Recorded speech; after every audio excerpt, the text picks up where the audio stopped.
Ok.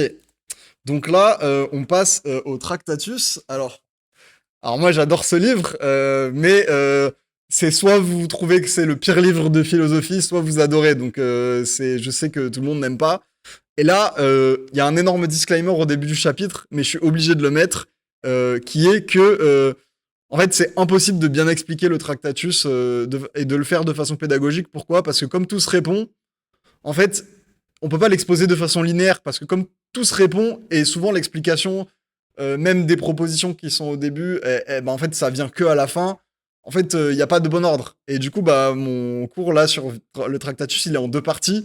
Et en fait, bah, c'était impossible de choisir par laquelle commencer parce que soit je mets, bah voilà, les questions de l'interprétation des valeurs de vérité, des fonctions, machin au début, mais du coup, vous êtes en mode, bah pourquoi il raconte ça? Soit je commence par le statut de la logique, comme ça, vous savez directement quel est le point philosophique et pourquoi c'est utile. Mais en même temps, bah, là, l'effet que ça va avoir, c'est que vous allez dire, mais pourquoi il dit ça sur la logique? Pourquoi il dit que c'est transcendantal? Ça n'a aucun sens. Donc voilà, donc il n'y a pas de bon mode d'exposition. Donc la première lecture ou la première exposition au cours, elle est forcément aride et difficile.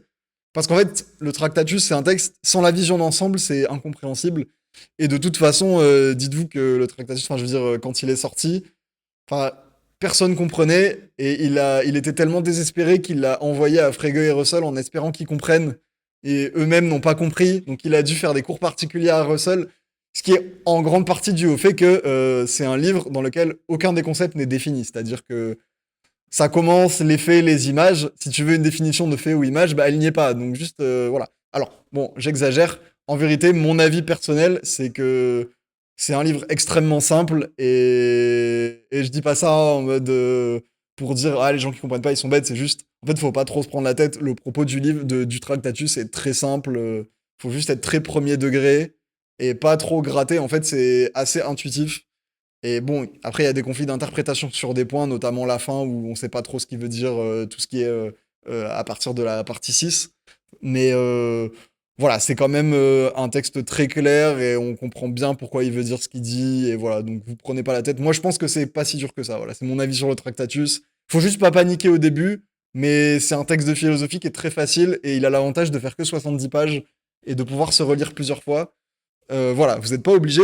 Mais du coup, comme je sais, et comme dans mon cours, j'ai décidé de pas vous infodump pendant 3 heures sur le Tractatus et de pas tout expliquer, ce qui est dur parce que moi j'aimerais bien tout expliquer pour que tout soit clair, mais voilà, je le fais pas.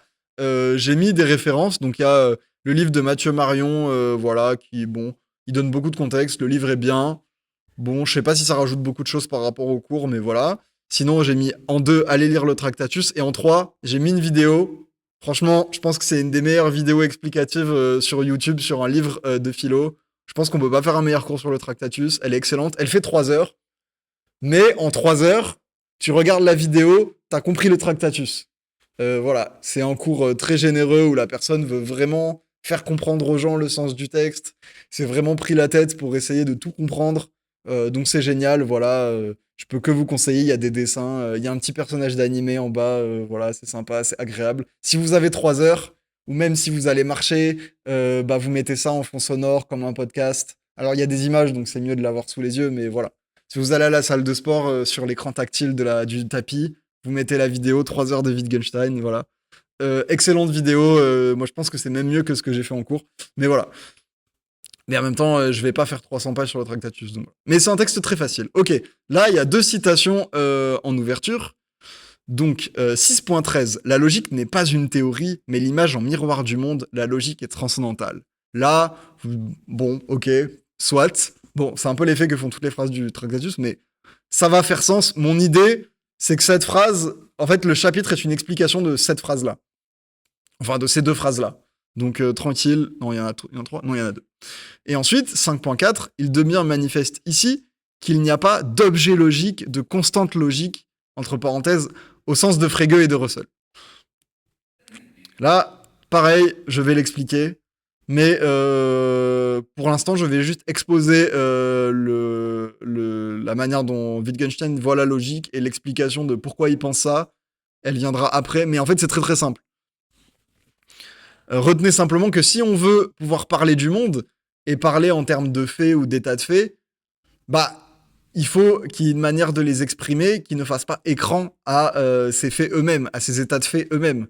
Donc, idéalement, pour que, si vous voulez, la logique, elle remplisse cette fonction, il faut qu'elle soit transcendantale par définition, parce que sinon, ça marche plus. Sinon, dans le langage de Wittgenstein, les propositions ne seront plus des images logiques du monde. Donc voilà. Donc, pour avoir la big picture, en fait, pour Wittgenstein, les symboles logiques, c'est juste des opérateurs qui permettent de calculer les valeurs de vérité. Donc c'est pour ça qu'il dit c'est comme des points, des ponctuations qui articulent des mots, et voilà. Et ça permet de constituer des états de faits qui eux-mêmes constituent des faits. Voilà. C'est ça, ça va faire sens, ne vous inquiétez pas. Et retenez que la condition de possibilité pour que les propositions œuvrent comme des images, c'est-à-dire qu'elles représentent quelque chose, c'est précisément que la logique soit transcendantale et que les concepts logiques n'aient pas de signification propre. Parce que sinon, bah, il surajoute une signification, et pour Wittgenstein, ce qui fait que on peut employer le vocabulaire de l'image et dire que les propositions sont les images des états de fait, des faits, c'est que, en fait, il y a des objets qui sont les éléments primitifs, ça, bon, c'est comme Russell et Frege, et on va exprimer par des propositions des relations complexes entre ces objets quand on va dire quelque chose d'eux. Et l'idée, c'est qu'il y a un isomorphisme, une bijection, je sais que c'est le mot que vous détestez, entre ça et le monde. C'est-à-dire que ces relations qu'on a exprimées par la logique, bah, on retrouve la même structure dans le monde, et c'est comme une image. Mais ce qui fait que ça peut marcher, c'est que y a rien qui fait écran, en fait, et qui permet d'exprimer. Et donc, ça permet, la logique, elle donne juste une structure qui permet d'exprimer ces relations et la structure de ces relations, et de voir l'isomorphisme, voilà. Si vous voulez, c'est un peu comme une représentation en miniature du monde. Dans la vidéo que je vous ai mis, il donne l'exemple de une expérience de Wittgenstein, c'est qu'il a eu un accident de voiture, et au procès, pour expliquer l'accident, ils ont dû reproduire en miniature avec des petites voitures, machin, l'accident. Et en fait, voilà, dans le récit qu'on fait du Tractatus, c'est comme ça qu'il a eu l'idée d'image. Il a dit, ah, mais c'est génial, c'est ça que je pense, voilà. C'est bien expliqué, voilà. Regardez la vidéo de 3 heures et vous aurez l'explication. Donc, je commence. De toute façon, j'aurai pas le temps de finir. Le Tractatus est une référence très utile pour tous les sujets qui invitent à s'interroger sur l'utilité et la nature de la logique. Et c'est un texte très simple. Bon, voilà, là, je te conseille de lire Bruno Leclerc si vous voulez plus de détails. C'est le livre de référence sur l'histoire de d'introduction à la philo-analytique. Bon, je passe par d'après. Que dit le Wittgenstein du Tractatus au sujet de la logique? Pour le dire très simplement, le Tractatus pose le constat suivant. Si la logique n'a qu'un rôle d'analyse, d'explicitation, alors elle ne nous apprend rien que l'on ne sache déjà. Les formules purement logiques, les tautologies, sont toujours vraies, et ce parce qu'elles sont vraies de par leur forme même, et en ce sens, elles ne nous apprennent rien. Les tautologies et les contradictions, c'est vraiment un des sujets les plus importants dans le Tractatus, parce que c'est ça qui fait que Wittgenstein il pense ce qu'il pense sur la logique. Mais je développe, j'ai mis... Et là, je vais énormément citer le texte, mais faut lire comme ça le Tractatus, il faut s'imprégner, il faut lire et relire, et les choses finissent par faire sens, parce qu'encore une fois, c'est un texte facile. Faut juste laisser parler Wittgenstein et prendre le temps de l'écouter, et quand vous comprenez, c'est vraiment premier degré, un texte très simple à prendre au sens littéral, c'est vraiment facile. Comme l'écrit Wittgenstein, je ne sais rien du temps lorsque je sais, il pleut ou il ne pleut pas. Pourquoi? Il pleut ou il ne pleut pas, A ou non A, bah c'est une tautologie, ce sera toujours vrai. Pourquoi? Parce que ça revient juste à dire, bah, une chose, elle est soit vraie, soit non vraie. Donc si je dis il pleut ou il ne pleut pas, ben j'apprends rien sur quoi que ce soit, parce que c'est juste un truc qui sera toujours vrai et qui renvoie à aucun état de fait. Mais je vais y revenir. Pour Wittgenstein, les tautologies et les contradictions sont vides de sens, elles sont sinnlos, sans pour autant être insensées, unsinnig. Je vais encore expliciter plus loin cette distinction. Au sens où elles sont tout de même formulées dans la grammaire logique. Sinon, on ne pourrait pas même dire de ces expressions qu'elles sont tautologiques ou contradictoires. Tautologie et contradiction sont centrales pour comprendre le statut de la logique dans le Tractatus, puisqu'elles correspondent aux propositions dont la vérité ou la fausseté est reconnue sur le seul symbole. Donc là, vous allez voir, je commence par la fin du Tractatus. 6.113, la marque particulière des propositions logiques est que l'on peut reconnaître au symbole seul qu'elles sont vraies, et ce fait contient en lui toute la philosophie de la logique. L'un des faits les plus importants est donc aussi que la vérité ou la fausseté des propositions non logiques ne peut pas être reconnue à partir de la seule proposition. Là, tout le propos du Tractatus, il est déjà dans cette phrase. Alors, si vous connaissez le livre, ça vous fait rire parce qu'on peut dire ça de n'importe quelle proposition du livre, mais bon. Comprenez bien ce qu'il dit dans la seconde phrase. C'est ça qui est important pour Wittgenstein, c'est qu'en fait, ce qui distingue les propositions logiques, c'est-à-dire les tautologies et contradictions des propositions non logiques, c'est-à-dire des propositions qui sont vraiment des images et qui parlent sur le monde, C'est que celles qui parlent sur le monde, bah, on reconnaît pas leur vérité ou leur seule fausseté au seul symbole, c'est-à-dire de façon juste artificielle, formelle. Une tautologie, une contradiction, ce qui fait que ce sont des tautologies ou des contradictions, c'est précisément parce que on sait qu'elles sont vraies ou elles sont fausses juste en exposant l'aspect logique et purement formel. Alors qu'une proposition, bah, je peux en faire une table de vérité et je peux savoir des... Donc là, tout de suite, j'ai affaire au contenu, au possible. C'est pour cette même raison que Wittgenstein écrit juste avant cela, les propositions de la logique sont des tautologies. 6.11, les propositions de la logique ne disent donc rien. Voilà. Ah oui, si vous lisez le Tractatus, juste l'organisation, je sais pas si vous voyez, mais il y a 1, 2, 3, 4, 5, 6, et après il y a 6.1, et 6.11, en fait, c'est ce qui est inclus dans le 6.1. En gros, c'est pas linéaire, c'est-à-dire 6.1, et après 6.11, 6.12, c'est ce qui est inclus dans le 6.1.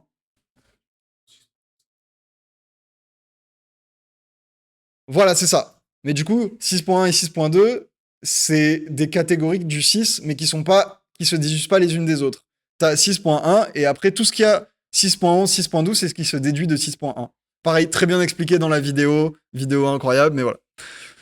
Ça va faire sens. Et là, je cite l'article Tautologie du dictionnaire Wittgenstein. Alors, le dictionnaire Wittgenstein, je vous le conseille pas pour vous, parce que le problème, c'est qu'il traite tout Wittgenstein, et c'est pas clair, des fois, dans le dictionnaire, s'il parle du premier ou du second, et comme je pars du principe que c'est un auteur que vous connaissez pas forcément, ça va vous embrouiller. Donc attention avec ce dictionnaire. Il est quand même très bien, mais voilà, il faut faire attention, parce que le Tractatus est vraiment très particulier, donc voilà. Je cite, Wittgenstein donne au terme tautologie une signification précise avec l'idée de composition vérifonctionnelle. La valeur de vérité d'une proposition moléculaire dépend de celle des propositions élémentaires dont elle est une fonction de vérité. Parmi les combinaisons vérifonctionnelles, il y a deux cas limites. Les tautologies sont des combinaisons qui sont vraies, et les contradictions, comme P et non P, des combinaisons qui sont fausses, quels que soient les faits. Et cela est montré par leur table de vérité. Pourquoi c'est en majuscule, je sais pas. Où il y a une vérité ou un faux pour toutes les possibilités de vérité, pour toute assignation de valeur de vérité. Bon, là, ça répète ce que j'avais dit la dernière fois. Les fonctions de vérité ordinaires ont un sens puisqu'elles figurent correctement ou non des états de choses possibles. En revanche, tautologie et contradiction ne disent rien. Elles ne tracent aucune limite du monde, puisque les premières sont compatibles avec n'importe quelle situation possible et les secondes avec aucune. Elles ne sont pas insensées, puisqu'elles sont des combinaisons licites de propositions, mais privées de sens au sens quantitatif, c'est-à-dire qu'elles ont zéro sens. À la différence de il pleut, la phrase il pleut ou il ne pleut pas ne dit rien du temps. Les tautologies ne fournissent aucune information. S'il y en a 15, alors il y en a 15 n'est pas non plus une réponse à la question combien de personnes sont présentes. Là, je vous donne le truc, ok, la métaphore qui va vous permettre de comprendre tout le Tractatus. Un miroir, pour qu'il soit un miroir, précisément, il faut qu'il reflète donc que le miroir, il est rien en propre, sinon l'image qu'il reflète. Bah la logique, c'est exactement le rôle qu'elle doit remplir chez Wittgenstein. Ça doit être un simple miroir. Elle ne doit rien avoir en propre. Et pour Wittgenstein, ce qui justifie le fait qu'il puisse dire ça, de la logique, c'est que, bah regardez, les phrases purement logiques, les phrases où on n'utilise que des outils de la logique, c'est des tautologies et des contradictions, et c'est des phrases qui sont indépendantes du monde, qui n'ont aucune signification. Donc la logique, c'est un miroir. Parce que quand on la laisse parler quand on a un discours qui est juste logique, ce qu'on dit ne figure rien du monde et est hors du monde. Donc ça marche. C'est en quelque sorte la justification pour lui, et c'est pour ça que c'est hyper important tautologie et contradiction, parce que c'est les deux cas limites qui montrent que, bah voilà, il n'y a pas de signification quand c'est juste de la logique. Si on me demande où est mon chat et que je réponds il est dans la cuisine ou il n'est pas dans la cuisine, ma réponse est vraie, c'est une tautologie, mais je n'apprends rien à la personne qui m'a posé la question. Elle ne sait pas plus qu'avant où se trouve le chat. Là, je reprends une explication de De Cauver, bon, c'est un livre sur Wittgenstein qui est pas mal. Les lois logiques ne peuvent être tenues pour des propositions pourvues de contenu, fussent-elles d'une généralité maximale, mais seulement pour des vérités analytiques et formelles.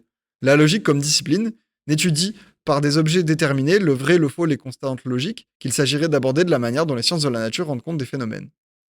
Elle ne produit que des propositions analytiques qui, précisons-le, ne procèdent pas par analyse de concepts, c'est-à-dire par définition, mais par construction d'énoncés tautologiques formellement indépendants des concepts qu'ils mettent en œuvre. C'est ça le plus important. Les propositions logiques ne sont donc analytiques qu'au sens où elles ne disent rien, ce qui leur octroie un statut original par rapport aux autres propositions.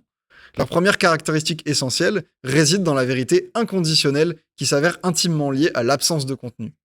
Et là, je cite, premier extrait, 6.121 à 6.1263, les propositions logiques ne disent rien. Et là, je vais le lire lentement, et après, je pense qu'on va s'arrêter, mais voilà, je lis. Prenez le temps d'écouter ce que dit Wittgenstein, voyez ça, voilà, il faut aller lentement, mais le texte est vraiment... C'est un des textes les plus simples qu'en histoire de la philosophie, je vous le jure, à 100%. Donc je lis. Les propositions de la logique démontrent les propriétés logiques des propositions, à savoir ceci qu'elles se combinent en propositions qui ne disent rien. Second paragraphe, il résulte de cela que nous pouvons même nous passer des propositions logiques, puisque dans une notation adéquate, nous pouvons reconnaître les propriétés formelles des propositions à la seule vue de ces propositions. Cela éclaire la question de savoir pourquoi les propositions logiques ne peuvent être confirmées par l'expérience. Non seulement une proposition de la logique ne peut être infirmée par aucune expérience possible, mais elle ne saurait non plus être confirmée par une expérience de ce type. Les propositions logiques décrivent l'armature du monde, ou plutôt elles le présentent. Le mot de présentation est très important pour Wittgenstein, mais je passe dessus. Elles ne traitent de rien. Elles présupposent que les noms ont une signification et les propositions élémentaires un sens. Telle est leur relation avec le monde. Il est clair que quelque chose au sujet du monde doit être indiqué par le fait que certaines combinaisons de symboles, qui ont essentiellement un caractère déterminé, sont des tautologies. C'est là que se trouve le point décisif, il le dit lui-même. Nous avons dit que dans les symboles que nous employons, il y a beaucoup d'arbitraires et beaucoup de non-arbitraires. En logique, seul le non-arbitraire exprime. Mais cela signifie qu'en logique, ce n'est pas nous qui exprimons ce que nous voulons au moyen de signes. En logique, c'est la nature des signes naturellement nécessaires qui s'énonce d'elle-même. Si nous connaissons la syntaxe logique d'un langage de signes quelconque, alors toutes les propositions de la logique nous sont déjà données. Il est possible, y compris selon l'ancienne conception de la logique, de fournir par avance une description de toutes les propositions logiques vraies.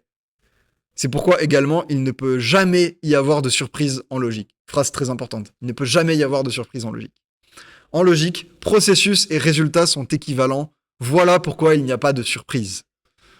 La preuve en logique n'est qu'un auxiliaire mécanique pour faciliter la reconnaissance de la tautologie lorsque celle-ci est complexe. Il serait vraiment étonnant que l'on puisse prouver logiquement une proposition douée de sens à partir d'autres, et aussi une proposition logique. Il est d'emblée clair que la preuve logique d'une proposition douée de sens et la preuve en logique doivent être deux choses différentes. Et là, bon, je vais quand même citer De Cauwert parce il explique vraiment très bien ce qui est en jeu, et je pense qu'on s'arrêtera peut-être là.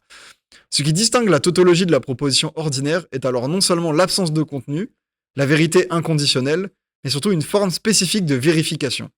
Alors que la proposition censée nous renvoie pour établir sa valeur de vérité vers les faits qu'elle figure, le sens a bien pour Wittgenstein l'aspect d'une direction, c'est-à-dire vers une extériorité, la proposition logique comprise comme tautologie ne renvoie qu'à elle-même. On retrouve ici un caractère de la distinction dire-montrer. Ça, c'est la distinction centrale du Tractatus, c'est entre le dire et le montrer. Je l'utilise pas trop parce que c'est sagen et zeigen en allemand. En fait, il définit jamais ce qu'il veut dire par dire et montrer, donc bon, c'est ça le problème avec Wittgenstein, c'est que bon, il y a cette distinction, mais bon, elle va pas trop vous servir. Bon, l'hétéroréférentialité du dire, ou de la représentation en général, est la suiprésentation du montrer. Ça, c'est une très bonne manière d'expliquer ce que c'est dire et montrer. Le dire, il est hétéroréférentiel, c'est-à-dire, il fait référence à quelque chose qui est extérieur à l'objet, au médium même dans lequel on l'exprime, alors que le montrer, c'est une suiprésentation. Les propositions tautologiques ne renvoyant pas à des faits déterminés, elles n'en manifestent que mieux la forme logique présente en toute proposition, dont leur vérité formelle dépend exclusivement. Il met vérité entre guillemets parce que c'est pas une vérité au même sens que la vérité des propositions. La monstration opérée par les propositions de la logique, en vertu de laquelle celles-ci doivent se comprendre d'elles-mêmes, semble impliquer une intimité à soi si radicale qu'elle doit interdire tout discours portant sur elle. Discours qui ne pourrait que lui être extérieur. En fait, il n'y a pas de notion de métalangage. C'est pour ça qu'il dit « je peux rien dire de la logique ». C'est juste monstration du logique qui se montre comme logique, mais je peux rien en dire. Parce que sinon, ça supposerait que je peux parler de la logique. Et là, problème, on veut pas qu'il y ait des miroirs de miroirs. Pas possible. Voilà. Bon, ça, c'est un des trucs du Tractatus. En fait, on est avant Tarski, et il n'y a pas de notion de métalangage. Donc voilà. Et pour Wittgenstein, c'est impensable qu'il y ait une notion de métalangage. Donc voilà. C'est en ce sens que la manière originale de symboliser qu'ont les tautologies doit, selon Wittgenstein, à la fois contenir, renfermer et limiter, fermer en soi toute philosophie de la logique. Ce que le logicien philosophe tente d'exprimer et de décrire, c'est-à-dire d'appréhender comme un objet extérieur, doit déjà se manifester au sein même des propositions, a fortiori à travers les propositions logiques, en lesquelles ne subsiste que l'essentiel de la symbolisation. Le discours du logicien prend alors l'aspect d'une description paradoxale puisqu'il doit sa légitimité à son absence de contenu, alors même qu'il tend à conserver une apparence descriptive. La tâche de la logique comme discipline serait alors de rendre manifestes les caractères formels nécessaires de toute expression à travers des tautologies formées en prenant pour base la syntaxe d'un symbolisme déterminé. Je saute ce qui est entre parenthèses. La monstration opérée au moyen des tautologies apparaît ici comme une auto-expression de la nécessité logique qui présuppose la connexion ordonnée des signes simples à la réalité, mais n'en est pas moins déjà donnée dès qu'est connue la syntaxe d'une langue de signes quelconque. Les propositions logiques, conditions de possibilité de tout discours, ne présupposent que l'essentielle connexion de noms aux objets, c'est-à-dire ce qu'il y a de logiquement nécessaire dans cette connexion, l'aspect matériel du signe étant mis de côté. Bon, je vais m'arrêter là, c'est mystérieux, c'est normal. En fait, une fois que vous aurez tout, que vous aurez la full picture, l'image complète pour parler comme Wittgenstein, tout fera sens. Mais il faut être patient, voilà.